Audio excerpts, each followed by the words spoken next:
ഈശോ മിശിഹായ്ക്ക് സ്തുതിയായിരിക്കട്ടെ. ലൂക്കായുടെ സുവിശേഷം 4-ാം അധ്യായം 16 മുതൽ 30 വരെയുള്ള വാക്യങ്ങളിൽ പ്രവാചകൻ സ്വന്തം ദേശത്ത് അവഗണിക്കപ്പെടുന്നതിനെ കുറിച്ച് യേശുനാഥൻ പറയുന്നുണ്ട്. സ്നേഹമുള്ളവരെ, ഒരു പ്രവാചകന്റെ ദൗത്യം സത്യങ്ങൾ ഉറക്കെ വിളിച്ചു പറയുക എന്നുള്ളതാണ്. പലപ്പോഴും നാം ആയിരിക്കുന്ന സമൂഹത്തിൽ, നമ്മൾ ജീവിക്കുന്ന ഇടങ്ങളിൽ മറ്റുള്ളവരുടെ തിരസ്കരണത്തിനും അവഗണനയ്ക്കും നാം പാത്രമാകാറുണ്ട്. അപ്രിയമായ സത്യങ്ങൾ വിളിച്ചു പറയുന്നത് കൊണ്ടാവാം, മറ്റുള്ളവരെ വിമർശിക്കുന്നത് കൊണ്ടാകാം, മറ്റുള്ളവരുടെ നന്മയെ കരുതി അവരെ തിരുത്തുന്നത് കൊണ്ടായിരിക്കാം.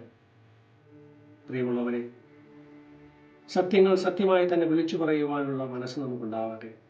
മറ്റുള്ളവരുടെ പ്രശംസയ്ക്കോ പേരിനോ വേണ്ടി ഒന്നും ചെയ്യാതെ നന്മയുടെ വഴിയെ, നേരിൻ്റെ വഴിയെ, സത്യത്തിൻ്റെ വഴിയെ ജീവിക്കുവാൻ നമുക്ക് പരിശ്രമിക്കാം. ദൈവം നമ്മെ അനുഗ്രഹിക്കട്ടെ. ആമേൻ.